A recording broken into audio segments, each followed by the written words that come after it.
Dear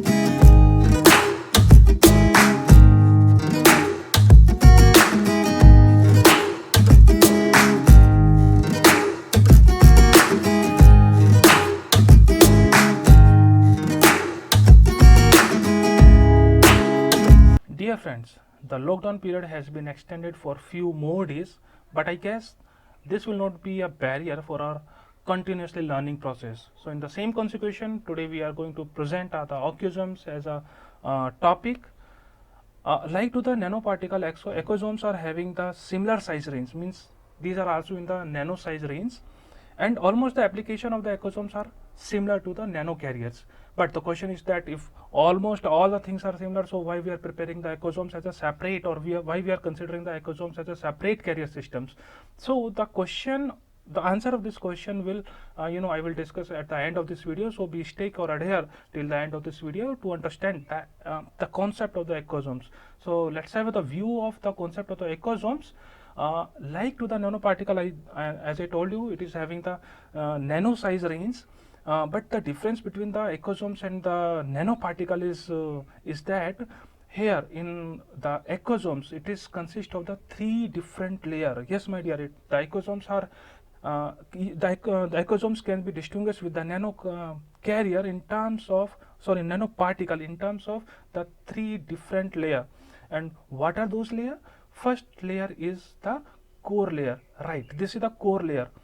The core layer is consist of either by the graphite, the ceramic or the graphite, or any diamond core layer. It is again the spherical shape, and over this core layer the additional layer of a carbohydrate is applied, and this carbohydrates could be the hydroxy oligomer, not polymer, this is the oligomer.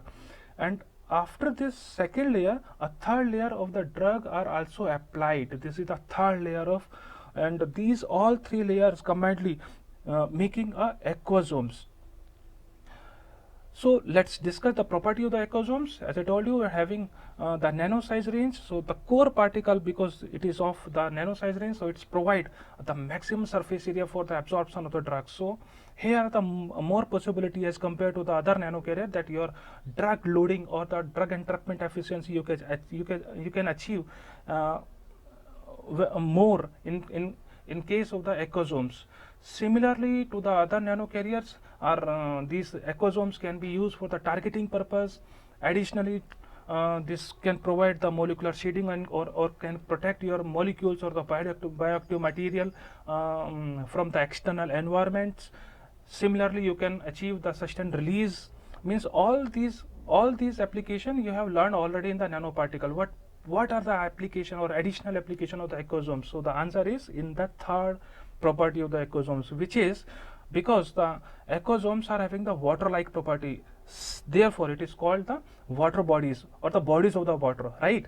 So this property is providing a platform for the preserving the conformational integrity and the biochemical stability of the bioactive material, which is adsorbed lastly on the surface of this ecosomes. So ecosomes means as a conclusive remark, we can say that these ecosomes providing the additional feature or additional stability to the bioactive material which are adsorbed on its surface.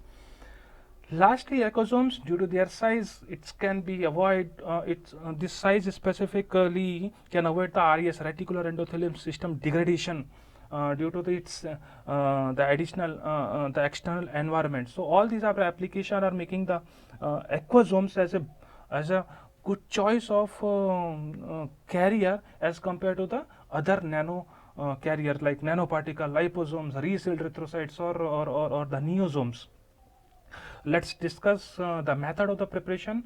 So as I told you, it is having the three different layers. So step by step I am telling you that all the three steps. First steps, we are making the inorganic core, the centralized inorganic core, and the material of choice for this is the calcium phosphate, which is also called the brucite, or as an alternate you can choose the ceramic diamond. Okay, whatever the material you are choosing, you have to follow some methodology for the preparation of this core, and these methods are consist, or you can select either the colloidal precipitation method, or you can use the sonication method.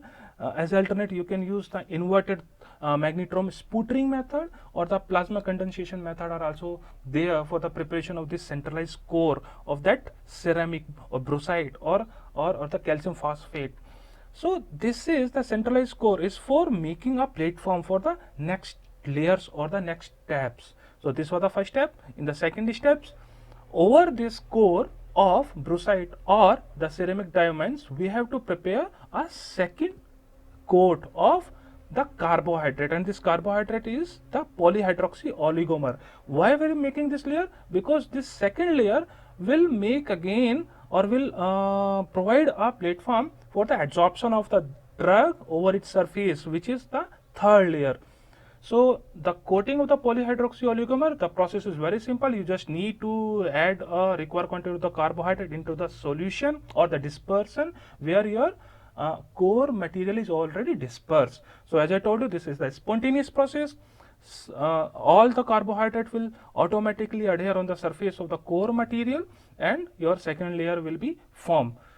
Now shifting to the third steps, which is called the loading of the drugs. Again, this is the spontaneous process.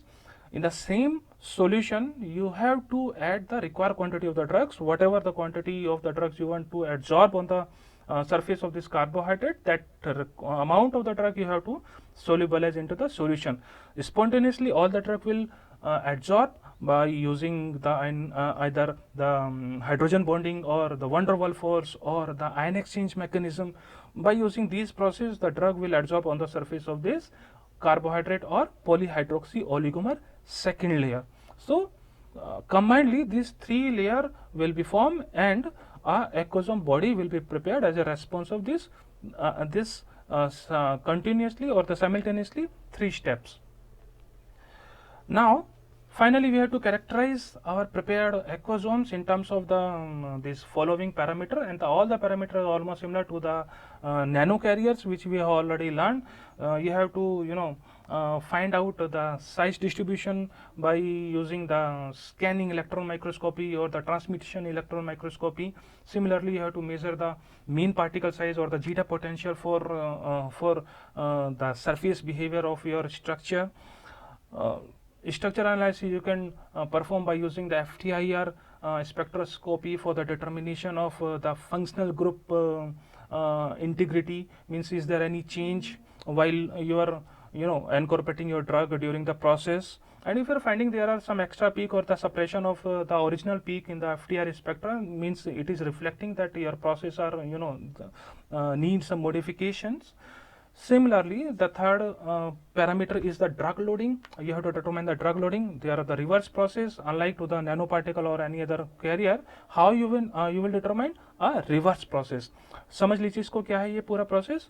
A specific quantity of the drug you have to dissolve into the solvent. Means the drug solution you have to take which will contain a known quantity of your drug. Right. In the next step, you have to disperse. You have to disperse your prepared ecosomes, but this ecosome will not contain any drug, means till the second step, the core and the second carbohydrate layer, these ecosomes you have to disperse into the drug solution. Whatever these ecosomes are absorbing the drug content, after filtration the remaining quantity of the drug in the solution you will determine, and by reducing or the subtracting this final concentration of the drug from the initial concentration, you can determine the drug loading over the these ecosomes. Finally, the in vitro drug release can be determined by using the French diffusion cell. There are number of the diffusion cells are available. By using this either F cell or C cell or the V cell, any kind of cells you can use for the determination of the in vitro drug release. So I hope this lecture of the ecosomes will be helpful while you are reading this ecosomes, or if you are finding any problem or any queries, please give your comment on the comment box section. Do like my video, share it, and subscribe my channel for more learning or informative videos. Thank you very much.